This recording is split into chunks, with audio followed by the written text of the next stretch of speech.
El tema que vamos a abordar hoy es un tema que tiene calado conceptual importante. Es un tema que a la hora de trabajar es relevante que todos salgamos de él con un esquema conceptual inteligente. Por eso vamos a intentar basar casi toda la explicación del tema infantil, enfermería infantil, en el abordaje de preguntas históricas OPE yendo a los puntos clave. Como puedes ver en la presentación, lo más importante que nos tenemos que quedar del niño sano es con la primera parte de adaptación a la vida extrauterina, con todas las escalas. Apgar, Silberman, como vamos a ver a continuación, son conceptos repetidos de forma bastante frecuente en preguntas de oposición. El segundo son las características del recién nacido y el tercero los programas de atención infantil. El problema que tenemos con el abordaje de este primer bloque de contenido del niño sano es que los programas de abordaje del niño se ajustan en cada comunidad autónoma. Por tanto, cada vez que vamos a hacer un examen en una comunidad autónoma, tenemos que ver los programas específicos de abordaje de la salud infantil de esa comunidad.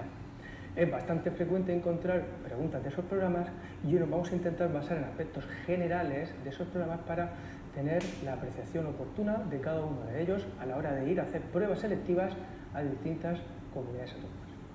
En cambio, el niño enfermo vamos a ver que es mucho más sencillo. Como podéis observar, nos vamos a focalizar la atención sobre todo en conceptos relacionados con patología dilatante, sobre todo patologías que están relacionadas con alteración cardiovascular o respiratoria. Y por supuesto con patologías que están relacionadas con pruebas de cribado, que a su vez tiene una relación con los programas que acabamos de comentar. Este es el análisis inteligente de este tema. Este tema lo vamos a abordar de una forma un poco distinta. Vamos a intentar partir de un trabajo basado en 4 bloques de contenido. El primer bloque de contenido va a ser el de la adaptación a la vida extrauterina. El segundo bloque de contenido va a ser el de las características del recién nacido. El tercer bloque de contenido se va a focalizar en el desarrollo de programas de salud infantil.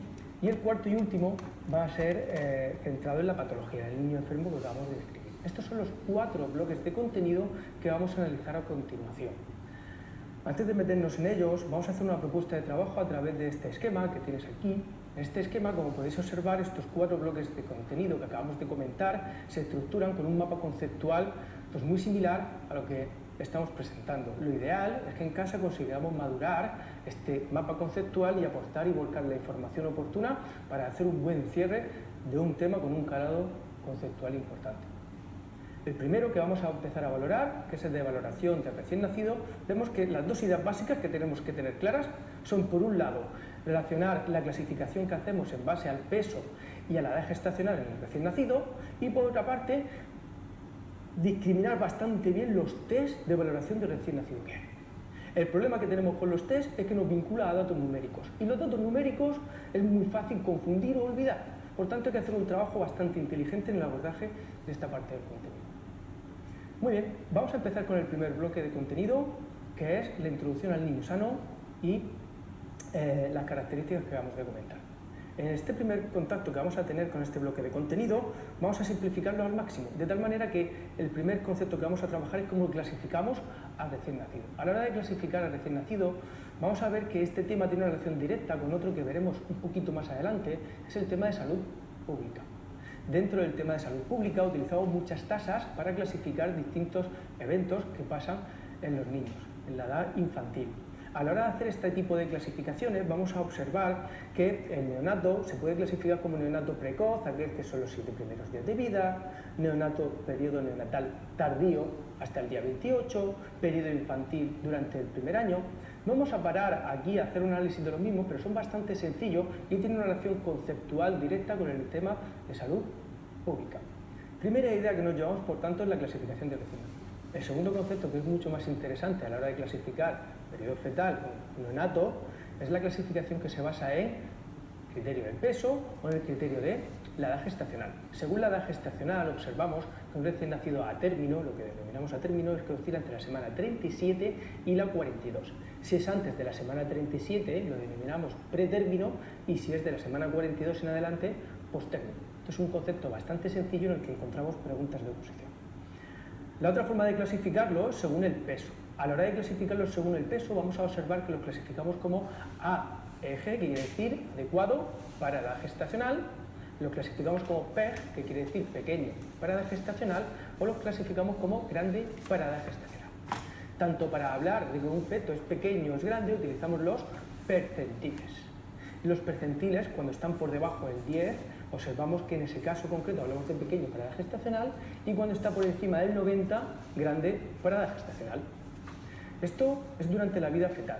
Vamos a observar en la siguiente diapositiva que a la hora de clasificarlo, siguiendo la variable del peso, a un neonato, cuando ya ha nacido, vamos a utilizarlo una clasificación que es la que propone la OMS, Organización Mundial para la Salud, que se basa en los umbrales de corte de peso. De tal manera que cuando tenemos un niño que nace por debajo de 2,5 kilos, denominamos que es de bajo peso. El umbral corte son los 2,5 kilos. Cuando oscila por debajo del 1,5 kg, hablamos que es muy bajo peso, y hablamos de extremo a aquellos neonatos que nacen con menos de 1 kilo. Esta es la clasificación de la OMS para los recién nacidos según la variable peso. Según la variable edad gestacional, vamos a ver que aquellos recién nacidos que nacen por debajo de 37 semanas se le llaman moderadamente prematuros. Los que nacen por debajo de 32 semanas, pero más de 28, es decir, entre 28 y 32 semanas, los consideramos muy prematuros, y extremadamente prematuros aquellos que nacen por debajo de 28 semanas. Este concepto es refinar mucho, hacer este análisis, pero es verdad que hemos tenido alguna pregunta o oposición que va directamente relacionada con la clasificación de los niños a término, posttérmino y pretérmino. Una vez que llevamos este análisis de estos dos conceptos clave, vamos a un tercer concepto. El tercer concepto se basa en el análisis de test que hemos tenido a lo largo de la historia, que sirve para valorar cuando ha nacido un neonato, valorar la madurez que tiene. A la hora de valorar la madurez, los test clásicos se han basado en aspectos como puede ser la cantidad de pelo, el estado de desarrollo de los genitales, la cantidad de surcos en las palmas de las manos, en los pies. Estos son test, obviamente, que son clásicos, que más o menos nos hace una impronta, una aproximación a la edad gestacional que pueda tener un neonato. Lo que es interesante tener en cuenta de estos test, lo podemos observar en la diapositiva, es que tenemos muchos: la propuesta de Parkin, la propuesta de User, Dubovit, Capurro, Ballard.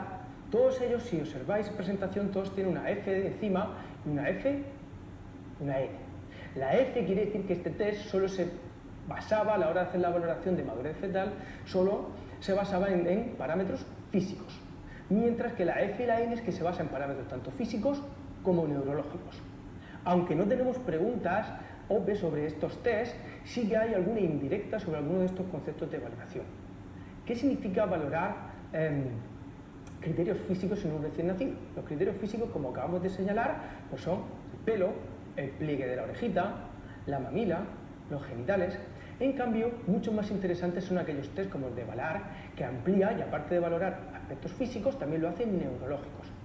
Para valorar un recién nacido desde el punto de vista neurológico es muy sencillo, porque al fin y al cabo se hace a través del estado psicomotor. De tal manera que cuando observamos el test de Ballard, observamos, por ejemplo, en la primera columna que tenemos, donde aparece un neonato en el que se valora la postura. Cuando es muy inmaduro, observamos que la posición del cúbito supino es totalmente extendida. Cuando un niño tiene mayor nivel de madurez, vamos a ver que adopta posiciones de flexión. Esto desde el punto de vista psicomotor es interesante, porque si analizamos el test de Ballard en este sentido, es fácil quedarnos con la idea de que todo lo que tenemos a la derecha de esta tabla se relaciona con una madurez mayor desde el punto de vista neurológico. ¿Y por qué es interesante? Pues ahora vamos a ver que hemos tenido alguna pregunta directamente dirigida a qué manifiesta madurez en la valoración inicial de un neonato. Una vez que tenemos esto claro, hemos cerrado en el abordaje inicial de este primer punto los tres primeros conceptos clave. Recordamos que el primero que hemos visto es la clasificación de los neonatos basado en tasas y que relacionaremos con los conceptos que veremos en salud pública. El segundo que hemos analizado es la clasificación que se hace en base a la variable peso y en base a la variable edad gestacional. Y la última que hemos valorado ha sido la estimación a través de test como el test de Ballard de la madurez una vez que ha nacido el neonato. Esta es la primera idea que hemos visto. En este bloque de contenido vemos preguntas sencillitas como esta que hemos tenido de Galicia en el año 2006, que directamente nos dicen que cuál es la definición de prematuro. Todos estamos de acuerdo en que la correcta es la opción de respuesta 3, aquel que ha nacido antes de las 37 semanas. Como podemos observar, preguntas bastante sencillas. Si observamos otra pregunta del Servicio Cántabro de Salud en el año 2010, una pregunta muy interesante que nos comenta que en la valoración muscular del recién nacido de bajo peso y prematuro, ¿qué es lo que observamos? Acabamos de comentar que los test clásicos, a la hora de valorar madurez, valoran si el niño adopta una posición más de flexión o extensión. De tal manera que observamos que la opción de respuesta 2, en este caso es la correcta, que es aquella que nos comenta que la postura que asumes generalmente es una posición supina. No tiene más, conceptos sencillos de este primer bloque de contenido. Vamos a dar un paso dentro de este bloque y vamos a la parte que es más crítica, más importante, que son los test de valoración. Los test de valoración del recién nacido los vamos a dividir en 4 tipos de test importantes. El test de Apgar, el test de Velasco, el test de Silberman-Andersen y el test de Wood. De estos 4 test tenemos bastante preguntas OPE acumuladas sobre el test de Apgar y el test de Silberman-Andersen. Por tanto, nuestros esfuerzos tienen que ir a cerrar bien conceptualmente estos 2 tests. Como podemos observar en la presentación, estos 4 tests que vamos a analizar, uno lleva un símbolo positivo y todos los demás tests tienen un símbolo negativo. Es muy importante que juntemos los 4 tests a la hora de hacer un estudio inteligente porque nos va a ayudar a discriminar. ¿Por qué le hemos puesto un positivo al test de Apgar y a todos los demás test le hemos puesto un negativo? Porque vamos a observar que es el único test que va al revés de los demás. Que cuantos más puntos obtenemos, la situación de salud es mejor. Todos los test, el resto de test, van justo al contrario. Cuanto más puntos tienes, la situación de salud es peor.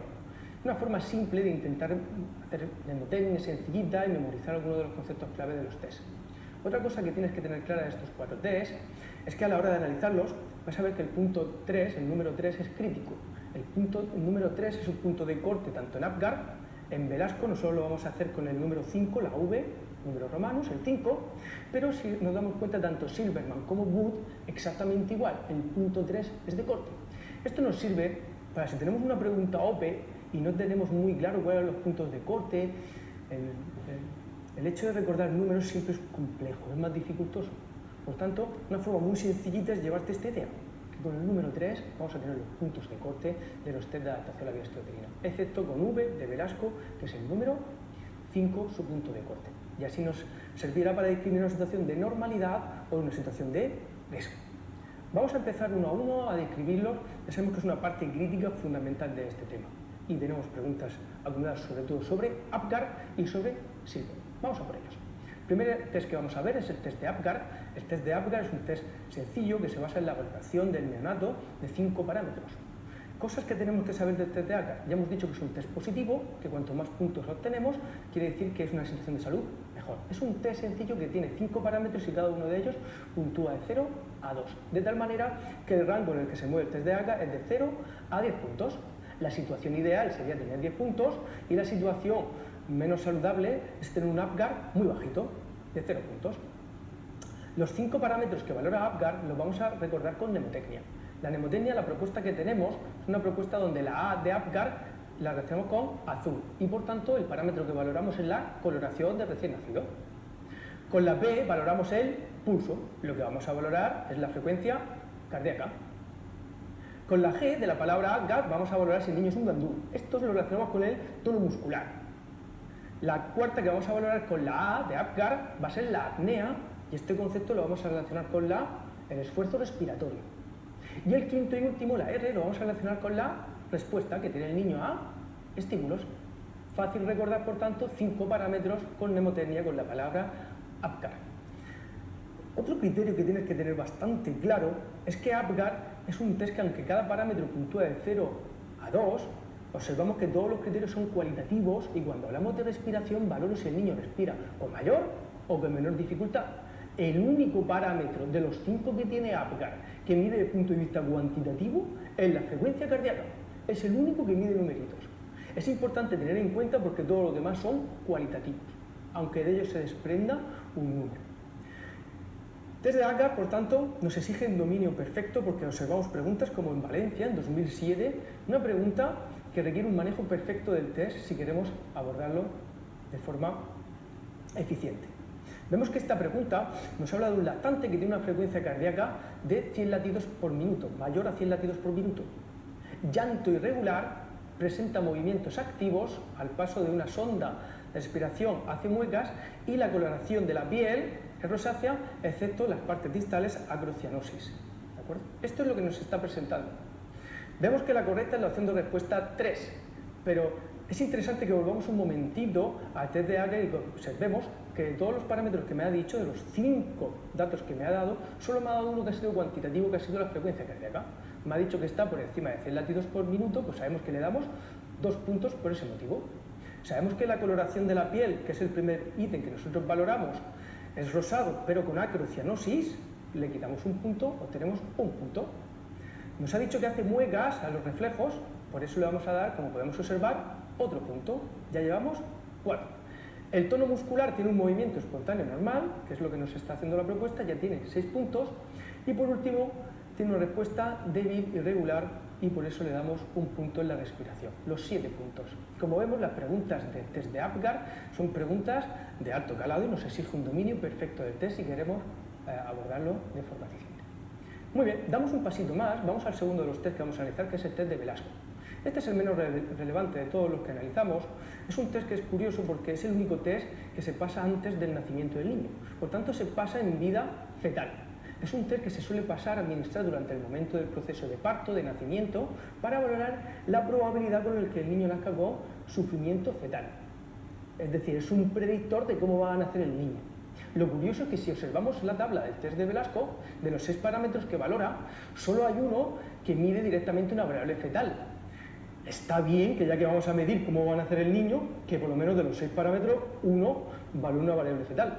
Como podemos observar, valora la frecuencia cardíaca fetal y la presencia o no de líquido amniótico meconiano. Los otros parámetros, como podemos observar, son parámetros que se relacionan con variables obstétricas. El tipo de parto, el tipo de anestesia de la madre, tiempo de hora de bolsa rota, etcétera, etcétera. No hay preguntas sobre el test de Velasco. Vamos al tercero de ellos, que es mucho más interesante, que es el test de Silberman-Andersen. El test de Silberman-Andersen lo relacionamos con unos pulmones, como podemos ver, porque no mide la adaptación general del recién nacido a la vida, sino que mide la adaptación desde el punto de vista respiratorio. El test de Silberman es un test sencillo que mide 5 parámetros. Es muy sencillo que podamos olvidar y al igual que hemos hecho mnemotecnia con Apgar, vamos a hacer mnemotecnia también con Silberman-Andersen. La palabra para memorizarlo es muy sencilla, que es la palabra track. Cualquier profesional relaciona la palabra track con tráquea. Ya que estamos hablando de un test que mide la adaptación desde el punto de vista respiratorio, es fácil recordar la palabra track. Track es una palabra que nos ayuda a recordar que la T lo vamos a relacionar con que si el niño hace tiraje intercostal o no. Tiraje. La R la vamos a relacionar con retracción sifoidea. La A con aleteo nasal, la Q con quejido. De tal manera que la palabra track me ayuda a recordar los 5 parámetros que valora Silberman-Andersen. Hemos analizado 4, si nos damos cuenta, tanto la D como la A de track están más altas porque es el 5.º elemento que de mnemotecnia ayuda a analizar. ¿Por qué está más alta la D y la A? Porque analizamos la disociación que hay toraco-abdominal. Cuando hay una disonancia, una asimetría en la respiración del neonato, ¿de acuerdo? Hacemos una valoración desde el punto de vista de dificultad respiratoria. Si analizamos el test de Silberman-Andersen, vemos que es un test bastante fácil de recordar, porque básicamente también puntúa exactamente igual que Apgar, de 0 a 2 cada parámetro, de tal manera que va a oscilar entre 0 y 10. En este caso es inverso, hemos dicho que cuanto menos puntos obtenemos mejor, porque quiere decir que el niño se está adaptando mejor a la vida extraterina. Decíamos que es muy fácil de recordar porque si observamos cada uno de los parámetros, en el caso de cada signo que valoramos, si valoramos el quejido, si no hay quejido le damos 2 puntos, si se oye pero poco, que tenga que ser con estetoscopio, le damos un punto, y si es audible de forma normal, le damos 2 puntos. Es decir, todos los parámetros es no hay presencia, un poco y mucha. Con lo cual, casi cualquier pregunta que nos puedan hacer del test de Silberman la vamos a poder abordar con credenciales. Wood es otro de los test que es muy parecido, como podemos ver, al de Silberman-Andersen, y también mide dificultad respiratoria. El test de Wood es un test que tampoco tiene antecedentes de pregunta OPE, pero es un test más completo, porque como podemos ver, introduce algunas variables como es la frecuencia cardíaca, el tiraje, sibilancias y cianosis. Más completo, ¿de acuerdo? Un poquito más complejo. Una vez que tenemos claro estos 4 tests y sabemos un poco la estructura, basándonos sobre todo en Apgar y Silberman, vamos a analizar alguna pregunta. Vemos, por ejemplo, en Madrid, el año 2008, que directamente nos preguntaron del test de Silberman cuáles son los parámetros que valoran. Observamos que la opción de respuesta correcta es la 3. Con la palabra track que acabamos de analizar, observamos que aleteo nasal, retracción intercostal, disociación toraco-abdominal, quejido respiratorio y retracción sifoidea. Una vez que hemos analizado esta pregunta de Madrid y vemos que es un perfil de pregunta ordinario respecto a este primer bloque de contenido que hemos visto, nos tiene que quedar claro que este primer bloque lo damos por cerrado. Recuerda el esquema que hemos propuesto al iniciar el tema, donde hemos dicho que este primer bloque de contenido de valoración de recién nacido tenía dos puntos básicos que tienen que estar en mapa conceptual. Uno es la clasificación de recién nacido, que hemos dicho según el criterio de peso de gestacional, y el otro más crítico es los test. Vemos en el mapa conceptual que el test de Velasco está antes que los demás porque hemos comentado que el test de Velasco es un test que se hace de forma previa. Tenemos que movernos por esta propuesta de mapa conceptual para hacer un buen esquema de este primer bloque de contenido.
Una vez que hemos analizado el primer concepto, el primer bloque de conceptos del tema de enfermería infantil, vamos por el segundo, que son características de recién nacido. Echamos un vistazo al mapa conceptual. Este tema lo vamos a distribuir en cuatro bloques de conceptos básicos, que van a ser efectos cardiocirculatorios en el recién nacido, medidas básicas, valoración básica en el recién nacido y termorregulación. De todos ellos vamos a ver que tiene una dispersión de conceptos importante. Vamos a intentar focalizar en aquellos que más preguntas OPE acumulan. De ellos observamos que la valoración básica es importante porque dentro de ella vamos a tener algunas pruebas de cribado donde se vuelcan bastantes preguntas de oposición. Vamos a comenzar por el primero de ellos, que son características cardiocirculatorias. En características circulatorias hay una idea básica que tenemos que tener clara, y es que la circulación fetal es distinta al adulto. ¿Cuáles son estas características que hacen la circulación fetal distinta a la del adulto? Pues que tiene una serie de fenómenos que se llaman sub o atajos o cortocircuitos. Vamos a ver que el primero de ellos es el que va a esquivar al hígado, a ese conducto que es un conducto venoso, ¿de acuerdo?, que va a comunicar con la vena cava inferior, se llama conducto venoso de Arancio. Lo que va a intentar los SUN o atajos es hacer llegar lo más rápido posible la sangre oxigenada a circulación sistémica. Este primer conducto es un conducto venoso. El segundo ya lo tenemos dentro del corazón y lo que va a hacer es intentar pasar la sangre de la cámara cardíaca derecha, de la aurícula derecha, a la izquierda para que pueda pasar antes a circulación sistémica. Este comunica las dos aurículas y se llama foramen oval. Y el tercer atajo o SUN es el que comunica directamente la arteria pulmonar con la aorta. Aquella sangre que ha llegado al ventrículo derecho para que no me pase a circulación pulmonar porque la sangre ya está oxigenada, va a pasar por este tercer atajo a través de este conducto arterioso. Esos son los tres conductos que hay. Es un concepto que no suele tener muchas preguntas, pero es bastante básico y fundamental dentro de los aspectos cardiovasculares en fetales y neonatos. Observamos en esta tabla que estos conductos, cuando el recién nacido ya acaba de nacer, no los precisa, no los necesita, pero se cierran de forma progresiva en el tiempo.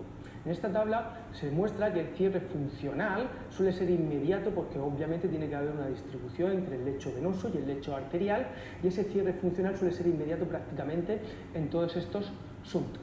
Pero el cierre definitivo desde el punto de vista estructural observamos que es más tardío. Es una llamada de atención, no tiene mucha importancia este dato porque no solemos encontrar preguntas en OPE. Vamos al segundo concepto que vamos a analizar, que son las características del recién nacido.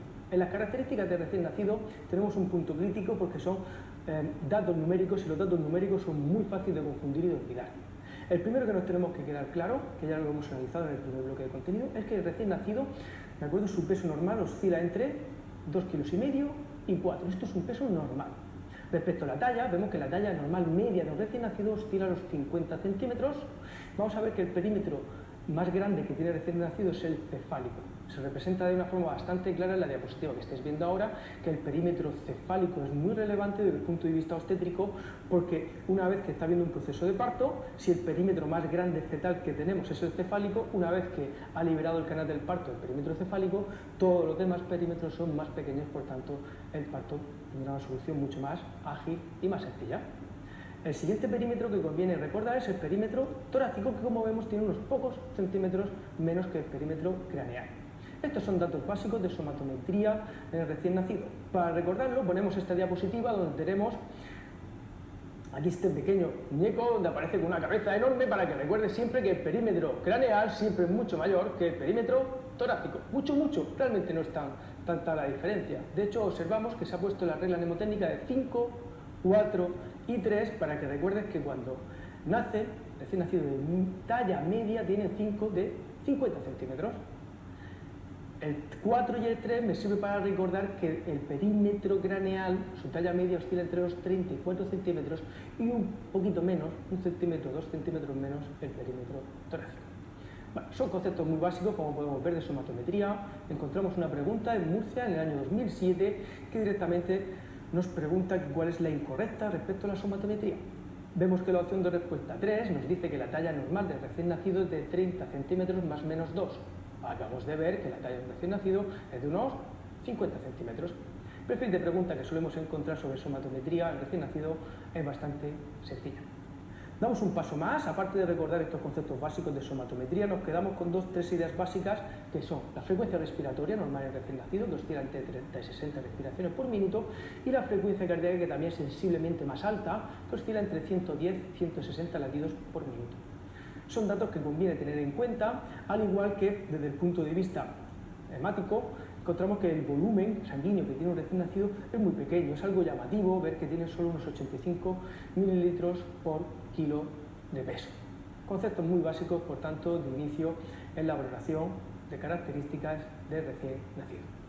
Damos un paso más, una vez que hemos analizado estos conceptos básicos de somatometría, vamos a analizar desde el punto de vista cefálico algunas características interesantes en el recién nacido.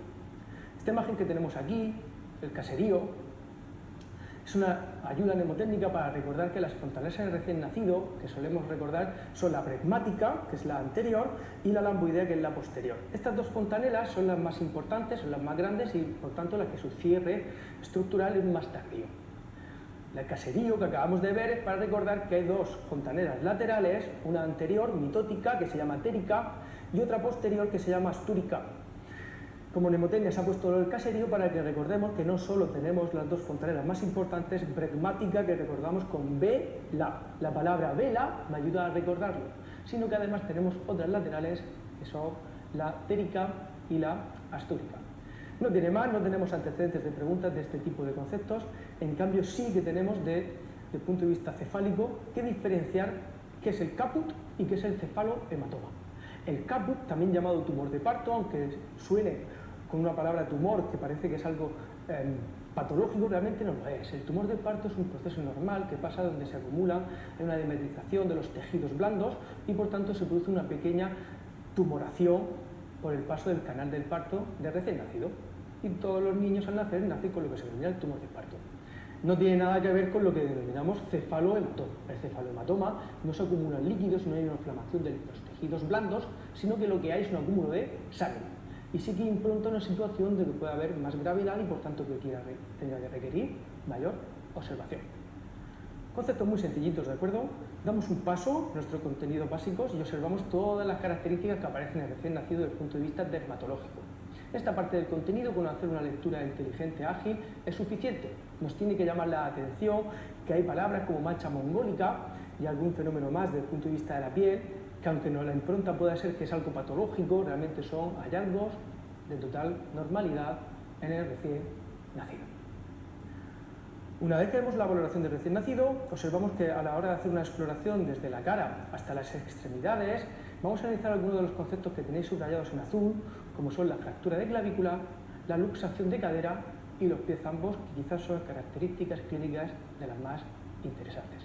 Primero de ellas, fractura de clavícula, es interesante para un momento hacer alusión a ella, porque vemos que es la fractura más frecuente, que en el caso número 1 suele ser el parto.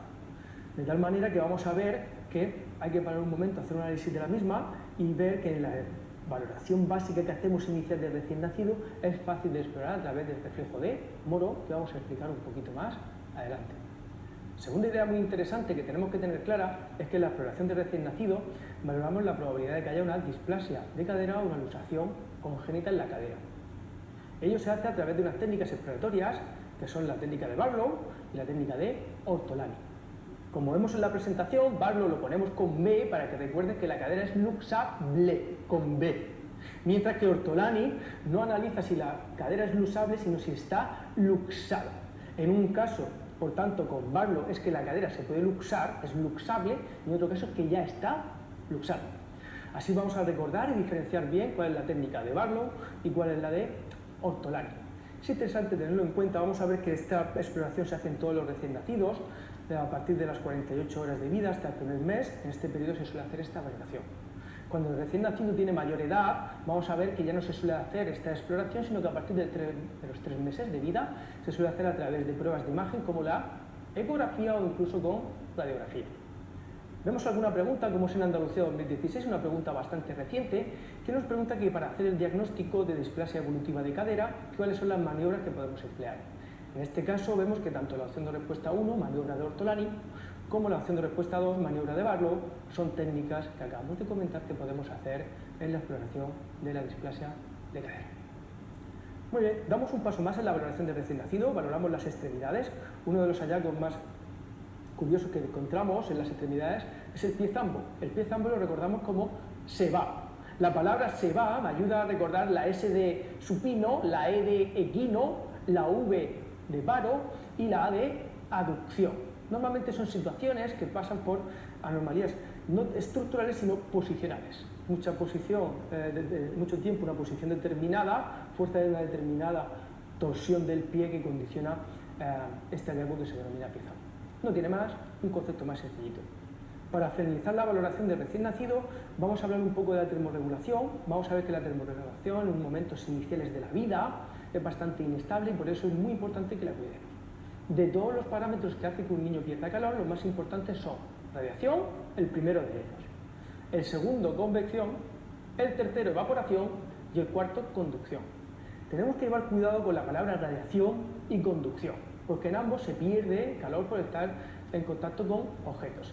En el caso de la conducción hay un contacto directo entre dos superficies, en este caso recién nacido con un objeto determinado, y en el caso de la radiación es por proximidad, pero no necesariamente hay un contacto directo, sino que puede ser indirecto. No tiene más, son conceptos que para la mayoría de nosotros son básicos, ¿de acuerdo? Y de máxima sencillez. Respecto a la valoración del recién nacido, pues tenemos algún dato más, como puede ser la función gastrointestinal, el número de posiciones que son ordinarias, la capacidad que tiene el estómago. Bueno, tenemos diapositivas con algún dato que estas características tampoco tenemos muchas preguntas, o bien podemos hacer un análisis más ágil de aquí. Ahora, sí que vamos a entrar en una parte crítica, que es dentro de los cuidados del recién nacido, aquellas pruebas que hacemos en los cuidados iniciales. Dentro de ellas vamos a ver que aparte de secar por el tema de termorregulación que acabamos de decir, de hacer una valoración del test Apgar y hacer una batería de abordaje inicial del recién nacido, del neonato, hacemos una serie de pruebas como es la profilaxis oftálmica y la profilaxis con vitamina K. Este tipo de profilaxis que aplicamos en los recién nacidos sí que abordan y tienen más preguntas sobre, por tanto es interesante que tengas en cuenta los conceptos que se relacionan con cada una de ellas. De la vitamina K tienes que saber que se aplica a todos los recién nacidos y lo que intenta evitar es la enfermedad hemorrágica en el recién nacido. La vitamina K, los protocolos que hay de cribado, el Ministerio propone uno, cada comunidad lo suele adecuar, pero puede ser por vía intramuscular o por vía oral. La mayoría de protocolos lo administran por vía intramuscular, te suele administrar 1 miligramo de vitamina K. Mientras que vemos que por vía oral se suele duplicar la dosis y se suele mantener durante más días. Es la idea que tienes que llevar clave sobre la profilaxis con vitamina K. La profilaxis oftálmica, como podemos observar, se desarrolla a través de la aplicación de antibióticos a nivel ocular, que puede ser con eritromicina o con tetraciclinas. Segunda idea básica sobre aspectos de valoración del recién nacido relacionado con los cribados. Dentro de los cribados metabólicos vamos a ver que esta prueba vulgarmente se la denomina prueba del talón. Vamos a intentar no caer en denominar la prueba del talón porque efectivamente aunque cogemos una muestra de sangre a través del talón, también se puede coger una muestra de orina. Por tanto, la prueba de cribado metabólico vamos a ver que es una prueba un poquito más compleja. Vemos que hasta el hecho de hacer una punción determinada del talón del niño es una técnica que tiene un nombre propio, que es el nombre de Hunenberg. Es importante que tengamos en cuenta las pruebas de cribado metabólico porque vamos a observar a continuación, vamos a explicar que hay mucha variabilidad entre las comunidades autónomas. Por tanto, cada vez que nos presentamos a un examen OPE de una comunidad autónoma, tenemos que ver exactamente qué incluye el cribado metabólico en esa comunidad autónoma.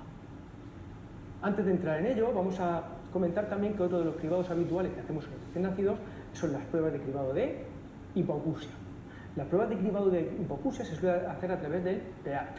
Esto que tenéis PEAT significa pruebas de autoemisiones acústicas en el tallo cerebral. Estas pruebas lo que pretenden básicamente es detectar de una forma muy precoz el riesgo de que haya una hipoacusia.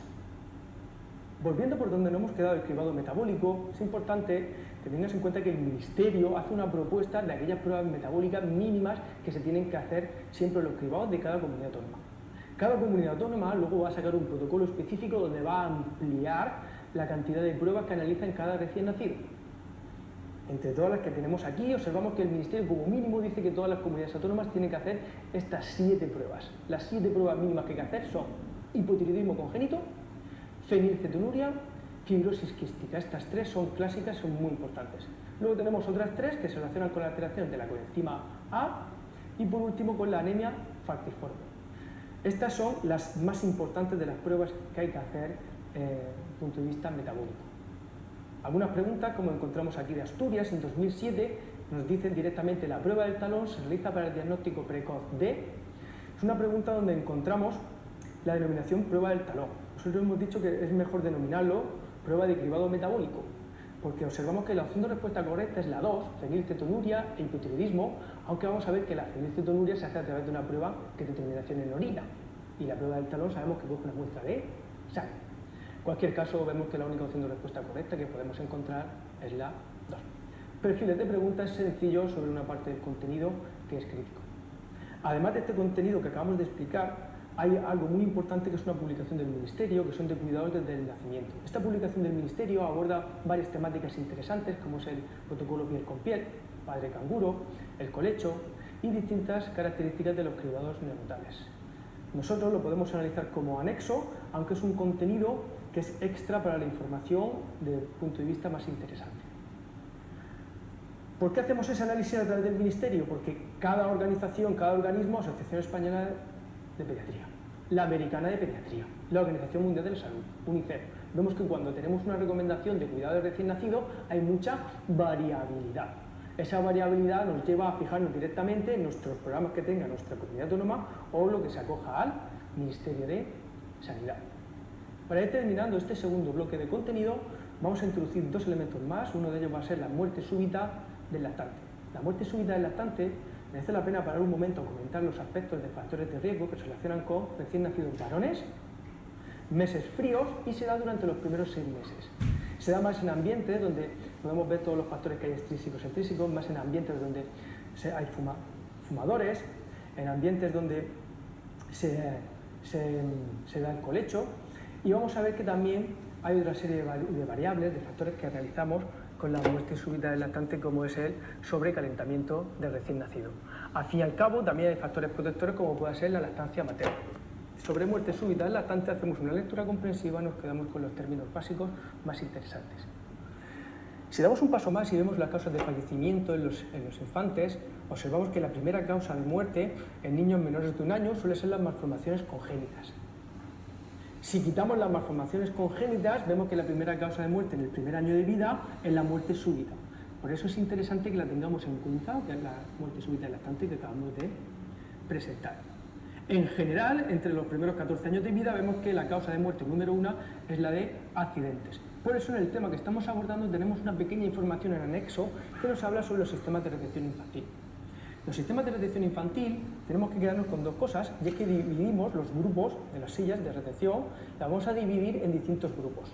Los grupos, como veis en la presentación, se dividen en 3 grupos distintos y básicamente la variable que hace clasificar a cada uno de ellos es la variable peso. Aunque tenemos alguna pregunta en oposición hecha sobre este contenido, realmente vemos que hay un decreto en 2015 que está regulando la clasificación. Esta actualización, en vez de fijarse en la variable de peso para ver el tipo de sillita de sujeción que tenemos que aplicar, se está haciendo en base a la estatura.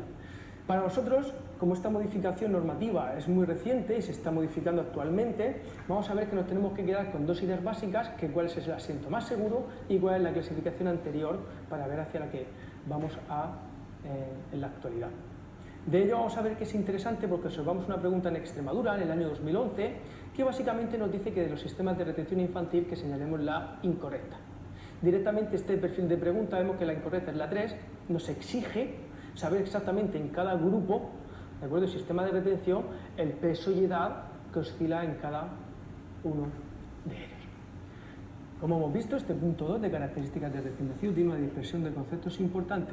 Por eso es interesante que a la hora de hacer tu propuesta esquematizada te muevas con el mapa conceptual que te proponemos. Recordamos que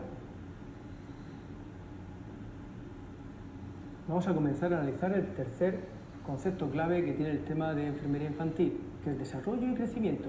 Acabamos de analizar el primer concepto más importante, que ha sido el de valoración de recién nacido. Después hemos analizado las características del recién nacido y ahora vamos con desarrollo y crecimiento. Este tema lo vamos a analizar a través del seguimiento de 5 puntos clave. 5 puntos clave que vamos a analizar va a ser el desarrollo neurológico, el segundo va a ser el desarrollo del peso y la talla, el tercero el desarrollo sexual, cuarto desarrollo psicomotor y el quinto, como todo este desarrollo se analiza a través de programas. Y aquí nuevamente tenemos que volver a analizar y recordar que cada comunidad autónoma tiene programas para analizar cómo desarrolla desde el punto de vista psicomotor, neurológico, sexual, el niño. De tal manera que muchas de las preguntas que encontramos dentro de este tercer bloque de contenido van a programas específicos de cada comunidad autónoma. Ello nos exige hacer un análisis general de las estructuras, cuántas visitas tiene cada uno de los programas y un análisis general de cada uno de los conceptos que vamos a comentar a continuación. Vamos a empezar por el primero de ellos, que es el desarrollo neurológico. El desarrollo neurológico es muy fácil porque vamos a ver que para hacer una valoración del desarrollo neurológico hacemos un estudio de los reflejos primarios, secundarios y osteotendinosos o cutáneo-mucosos. Vamos a ver que los reflejos primarios son reflejos que son adaptativos. Todos los recién nacidos nacen con unos reflejos que le ayudan en sus primeros momentos de vida a adaptarse al entorno. Lo normal es que con el paso del tiempo los reflejos primarios se van perdiendo y van dando lugar a los reflejos secundarios y los osteotendinosos, cutáneo-mucosos que acabamos de comentar. Desde el punto de vista OP, lo que es interesante tener claro es que las preguntas se van hacia los reflejos primarios. Estudiar los reflejos primarios es muy sencillo porque cuando los leemos la mayoría de ellos son obvios, los deducimos. Si hablamos de reflejo de prehensión, si hablamos de reflejo de succión, la mayoría de ellos son muy sencillos y solo requiere que hagamos una lectura comprensiva. Ahora, el reflejo de Moreau y el reflejo de Babinski son dos de los reflejos que más nos preguntan en perfil de pregunta OPE. El reflejo de Moreau vamos a ver que es un reflejo muy interesante. Hemos comentado que en la fractura de clavícula, anteriormente, que es una de las fracturas más frecuentes, se hacía el reflejo de Moreau. El reflejo de Moreau, al fin y al cabo, consiste en los movimientos que realiza el niño cuando le sometemos a un desequilibrio. Normalmente dejamos caer la cabeza hacia atrás y el niño, como compensación, va a extender y a abducir los brazos. Este reflejo obviamente produce una asimetría en el caso de que haya una lesión, como hemos comentado anteriormente, en el caso de la clavícula. El niño va a abducir un brazo, pero el otro, donde tiene la lesión, no lo hará. Vemos que muchas de las preguntas se van al reflejo de Moreau porque es un reflejo que se explora en el neonato de forma bastante ordinaria. Y otro reflejo que es muy interesante que tengas en cuenta es el de Babinski. Babinski, como podemos observar, unos reflejos que se pierden de forma más tardía. La mayoría de los reflejos se pierden entre los tercer, sexto mes, en cambio Babinski dura hasta prácticamente el primer año de vida. Babinski es un reflejo interesante porque en el adulto también se explora, y vamos a ver que se explora porque cuando aparece, porque normalmente hay un daño o hay un compromiso desde el punto de vista neurológico. Por eso la palabra Babinski la vamos a ir viendo de forma frecuente en algunos de los temas clínicos que iremos abordando más adelante. Más allá de esto, recordar que hay que saber básicamente qué consiste cada uno de los reflejos porque el perfil de pregunta básico se mueve por ahí. Un ejemplo es la pregunta que vemos aquí, en Servicio Murciano de Salud, en el año 2009, que nos habla precisamente sobre el reflejo de recién nacido que se caracteriza por una respuesta a un cambio repentino de la cabeza con extensión y abducción de los brazos. Obviamente nos está hablando del reflejo de Moreau. Opción de respuesta correcta, la 3. Preguntas, como vemos, sencillas sobre los reflejos. Primer bloquecito, por tanto, de desarrollo cerrado, el desarrollo neurológico. Vamos al desarrollo pondoestatural. En este desarrollo tenemos que tener en cuenta que son números y los números siempre tenemos el mismo hándicap, que hay mucha probabilidad de que olvidemos o que se nos escape. Primera idea que tenemos que tener clara respecto a la estatura, hemos dicho antes que el recién nacido nace con una estatura media de 50 centímetros. Vamos a ver que cuando llega el año de vida se va a multiplicar hasta llegar a los 75 centímetros y cuando llega a los 4 años de vida va a duplicar la talla y va a llegar a los 100 centímetros. Por tanto, nos quedamos con la idea básica que a los 4 años se duplica la talla y se llega al metro, 100 centímetros. Esa es la primera idea que tengo que tener clara. La segunda es que vamos a ver que el crecimiento no se hace de forma logarítmica, sino que hay un crecimiento rápido inicial, luego una ralentización, acompañado de una aceleración en la adolescencia. Estos momentos dan lugar a que el crecimiento por centímetro año sea distinto. En este sentido no encontramos preguntas OB, pero sí que lo hay directamente de cómo se va multiplicando el crecimiento en los primeros años de vida. Una idea básica que nos tiene que quedar clara es que a la hora de medir la estatura, cuando el niño tiene hasta 2 años se hace de forma horizontal y solo se hace de forma vertical con el tallímetro de Holstein a partir de los 2 años de vida. Son pequeñas apreciaciones que no tienen más importancia, pero si nos cae una pregunta de estas es fácil capturar un contenido. Segunda variable que vamos a ver en el desarrollo pondoestatural es el peso. El peso, como observamos, a los 5 meses, 6 meses se ha multiplicado por 2, al año se ha multiplicado por 3 y a los 2 años se ha multiplicado por 4. A la hora de estudiar esto es muy importante que en tu esquema quede representado que acabamos de ver que el peso a los 2 años se multiplica por 4, mientras que hemos analizado que la estatura a los 4 años se multiplica por 2. A la hora de recordar estos contenidos, si no somos cautos, puede generar interferencias. Y vamos a observar que son preguntas OB potenciales. Una vez que tenemos claro esto, vemos que a la hora de medir el peso y la evolución del peso en el niño, vamos a ver que hay distintas propuestas. Entre las distintas propuestas que podemos observar tenemos el índice de Waterloo, índice nutricional y el índice de Ketteler, que es el índice de masa corporal. Uno de los más empleados es el índice de masa corporal. Pero vamos a observar que la mayoría de programas no recomiendan introducir la medición y valoración del recién nacido con el índice de masa corporal, sino que se suele hacer a partir de los 6 años de vida. Se puede hacer a partir de los 2 años, pero la mayoría de programas recomiendan aplicarlo a partir de los 6. Vemos una pregunta de Andalucía 2016 que nos dice que a qué edad triplica el peso los recién nacidos a término. Triplicar el peso sabemos que lo hace al año de vida. Este perfil de pregunta vemos que, por tanto, nos obliga a recordar muy bien cada cuánto tiempo se va multiplicando la talla y cada cuánto tiempo nos va multiplicando el peso. Conceptos bastante sencillos, al fin y al cabo datos numéricos que tenemos que discriminar. Vamos al tercer elemento, que es el desarrollo sexual. En el desarrollo sexual tenemos el estadio de Turner. Turner ha hecho una propuesta de cómo se va desarrollando la sexualidad tanto en el hombre como en la mujer, y vamos a ver que ha hecho una propuesta basada en 5 etapas. Turner es bastante sencillo, vamos a ver que coincide la maduración que se produce desde el punto de vista sexual en el niño y en la mujer, coincide exactamente desde el punto de vista del vello púbico. Vamos a ver que en el estadio 1 hay ausencia de vello púbico, vamos a ver que en el estadio 2 empieza a haber una pequeña cantidad que suele darse a partir de los 10 años, 11 años, a partir del estadio 3 se vuelve grueso y rizado, y luego el 4 y el 5 vamos a ver que es similar al adulto. La diferencia en el estadio 4 y 5 respecto al vello púbico es que observamos que se queda localizado en el estadio 4 los genitales y en el estadio 5 va un poco más allá, abordando la parte de los muslos. No tiene más, son pequeños matices diferenciales. Ahora, si queremos ser competitivos tenemos que tener mucho cuidado en el desarrollo sexual en la mujer, porque observamos que se basa sobre todo en la mama. Y cuando observamos en la mama, hemos hecho una llamada de atención respecto al estadio 3 y 4, porque la diferencia entre uno y otro es que vemos que no es lo mismo que protuya la mama y la areola a que protuya el pezón. El pezón vemos que empieza a hacerlo en el estadio 4, protuir la mama y la areola lo hace en el estadio 3.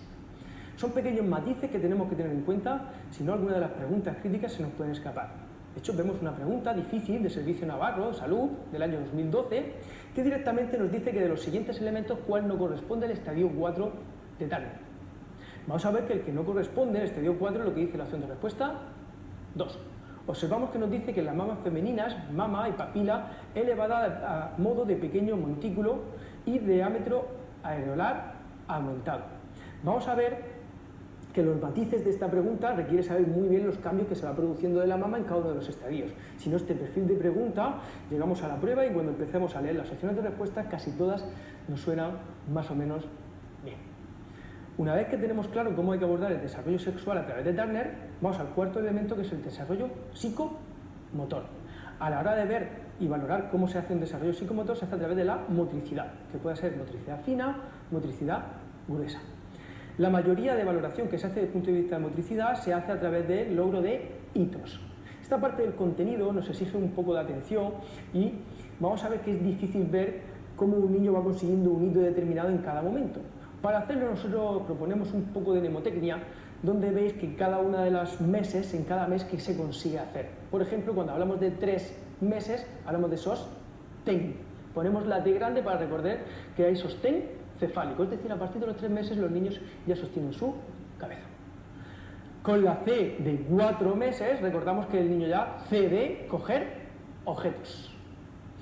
Con los 6 meses hablamos que el niño ya se permanece en sedestación y ya dice monosílabos. Hemos metido con mnemotecnia diciendo 6 meses, 6 estación, mono 6 sílabos. Mnemotecnia sencillita para recordar algunos de los hitos. ¿Por qué es interesante que apliquemos algo de mnemotecnia? Son muchos los hitos que va a conseguir el niño y vamos a ver que las preguntas OPE requieren muy bien tener claro cuál es cada uno de ellos. Difícil que encontremos meses muy aproximados porque los hitos se consiguen en periodos más o menos aproximados. Por tanto, que nos den meses muy aproximados en un examen OPE no sería una pregunta esperada. Si bien es cierto, vemos una pregunta como esta de la Comunidad Autónoma de Madrid, del año 2014, que nos dice: de las siguientes afirmaciones, sobre el normal desarrollo motor y social de los lactantes indique cuál es falsa. Vemos que entre las opciones de respuesta, la primera nos dice que a los 4 meses se sienta con ayuda y deja la cabeza quieta cuando está sentado. Acabamos de ver que la cabeza quieta lo conseguía a los 3 meses, por tanto los 4 meses, cuando me está indicando aquí, es correcto. La opción de respuesta 2 es la que en este caso es falsa, que es la que tendríamos que marcar, que te dice que a los 6 meses obedece instrucciones verbales sencillas, y la opción de respuesta 3, 4, vemos que nuevamente nos lleva a hitos de desarrollo psicomotor sencillos, que es cuando gatea, cuando se arrastra o cuando muestra emociones como el enfado. Al fin y al cabo vemos este perfil de pregunta que nos obliga a tener claro una serie de hitos en el desarrollo psicomotor. Vamos a la última parte de este abordaje de contenido, que son los test. A la hora de hacer una valoración psicomotora, cada programa de cada comunidad autónoma nos dicen qué tenemos que valorar en un recién nacido en cada una de las visitas que tiene. Vamos a ver que hay test que nos ayudan a estructurar esta valoración. Está el test de Denver y está el test de Haifa-Yevan.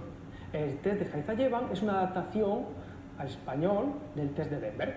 Vamos a ver que cada uno de ellos nos propone cómo estructurar esta valoración. Es interesante que nos suenen, pero la realidad es que la mayoría de programas de cada comunidad autónoma lo que nos recomienda es seguir, obviamente, la estructura que nos propone. Y cada uno de ellos vais a ver que haya un hito que el niño no consigue en un momento determinado no se suele considerar patológico, a no ser que acumule varios hitos que no consigue en una edad determinada. Cuando no consigue varios hitos en una edad determinada, como podemos ver en la diapositiva, en el desarrollo psicomotor, supone que el profesional que lo detecta tiene que hacer una derivación a atención temprana.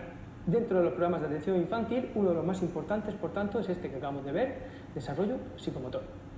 Una vez que hemos analizado el desarrollo psicomotor, vamos a dar un paso más y vamos a ver el resto de programas del niño sano dentro de la convocatoria que tenemos en Comunidad Valenciana. Como podemos observar ahora mismo en la diapositiva, vemos que en la convocatoria que tenemos, concretamente nos han dicho, aparte de que acabamos de señalar desarrollo psicomotor, tenemos también aspectos de alimentación infantil, también tenemos de accidentes en la infancia, y como no puede ser de otra manera, el más importante y el que suele tener más preguntas es el calendario curricular infantil. Por eso está marcado en la presentación ahora mismo en verde. Vale. Dentro de la cartilla de salud infantil tenemos parte de las recomendaciones que tenemos que tener claras y tener en cuenta. Es verdad que esta parte del contenido es muy fácil porque es una lectura comprensiva y nos quedamos con la mayoría de datos que son más interesantes o que podemos fijar los conceptos en base a las preguntas OPE que tenemos. Por tanto, algunos de los elementos de los programas que tenemos convocados no vamos a parar en ellos a comentar detalles o aspectos porque son bastante sencillos. Si bien es cierto que nos vamos a parar sobre los más relevantes. Antes de ahondar en ellos, cabe señalar que el programa de Comunidad Valenciana, como estamos viendo, es de 1999. Sí que es verdad que el programa se va actualizando de forma periódica y cada uno de los subprogramas que tiene dentro sufre desarrollos y actualizaciones. Vamos a ir viendo los más relevantes. Antes de profundizar más, recordamos una cosa. Tanto la Asociación Española de Pediatría como el Ministerio de Sanidad hace recomendaciones y hace propuestas de actualización de los contenidos que puede ser interesante. Tanto es así que algunos de los contenidos que tenemos en nuestro cuaderno de trabajo ya vienen recogidos con las actualizaciones que ha propuesto o bien la Asociación Española de Pediatría o bien el Ministerio a través de este documento que tenemos ahora mismo en la presentación, que es Cuidados desde el nacimiento. Es un documento que si tenemos 5 minutos podemos pinchar un momentito en internet y buscar el anexo que tiene, porque es una lectura muy sencilla, pero que nos da un caché diferencial para ver el aspecto de cuidado dirigido a los primeros momentos de vida en el nacimiento. Y la verdad que está bastante bien porque está escrito con un lenguaje muy directo, conciso y claro, y bueno, nos puede dar un poquito más de perspectiva y no solo ir concretamente a los programas que nos han convocado. Bueno, vamos a empezar a abordar cada uno de ellos. Dentro del programa de Niño Sano tenemos que este programa de supervisión de la salud, como vemos y acabamos de señalar, es de 1999 y entre ellos tiene una serie de características. No creo que nos haga una pregunta al respecto, pero bueno, sí que en esta diapositiva hemos recogido los datos básicos que tenemos que quedarnos. ¿Cuáles son? Primero, que aborda la salud del niño hasta los 14 años, por tanto, población diana de 0 a 14 años. Más cosas que dentro de los profesionales que abordan, que están dentro del programa, vemos que están pues, tanto los pediatras como enfermería, como también trabajador social. Son los 3 perfiles de profesionales que aborda directamente el programa, que tienen roles de coordinación dentro de este programa de atención al niño. Además de esto, vemos que en la documentación se cogen distintos tipos de documentos y entre los que destaca este programa está la historia clínica, está la cartilla de salud infantil y las fichas de vacunación infantil. Bueno, no tiene más, es una estructura bastante sencilla, es muy similar a la que ofrece la mayoría de comunidades autónomas y este es el programa y la estructuración que tiene el programa de atención al niño. Dentro de este programa vamos a analizar algunos de los subprogramas. Entre ellos, uno de los más interesantes, que suele ser objeto de preguntas OPE, es el programa de metabolopatías. como estábamos señalando anteriormente, observamos que este programa ha tenido una actualización en el año 2015. ¿Por qué la Comunidad Valenciana lo ha actualizado en 2015? Porque ha sido el Ministerio de Sanidad a nivel nacional, dentro de la cartera de servicios, el que ha instado a que en el nacimiento se haga a todos los recién nacidos como mínimo la detección de 7 pruebas de enfermedades metabólicas, de desarrollo metabólico o patologías metabólicas. Entre ellas vamos a ver que las 7 son muy fáciles de aprender. Nosotros hacemos la mnemotecnia, como podéis observar en la diapositiva, de fácil, fácil, ajá. Fácil, fácil, ajá, sirve para recordar que son 7, donde ves que hay una F y una F marcada. La F y la F que está marcada en rojo es para que recuerden la F de fenilcetonuria y la F de fibrosis quística. Luego vemos que está acil, acil dentro del fácil, fácil, acil, acil, porque hay una alteración de una coenzima que es la acil coenzima A, que esa deshidrogenasa, que esa coenzima se puede alterar tanto en